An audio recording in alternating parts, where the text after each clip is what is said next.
En qualsevol cas, aquesta també l'enseria per escrit perquè és una petició dels veïns, per tant, els podríem traslladar la resposta que ens dongueu oficialment. Jo, si vols, els la llegeixo i, per tant, si aquesta pot, com a mínim, aquesta pot tenir resposta ja aquí, doncs fantàstic. Diu així: ens han arribat queixes dels veïns de la carretera de Sabadell on ens diuen que han fet instàncies on fan constar que el pas de vianants que creua la carretera al costat de la gasolinera està en molt mal estat, atès que a prop hi ha l'escola Emili Carles Torrà i que es fa molt ús del citat pas amb cotxets. La situació del pas crea molts inconvenients i riscos d'accidents.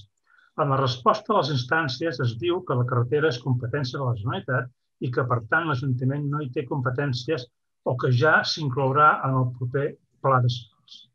Però mentre no sigui possible una cosa o l'altra, creu aquest Ajuntament que seria possible fer un arranjament provisional en el pas, encara que només sigui per esmenar les zones més malmeses? Gràcies.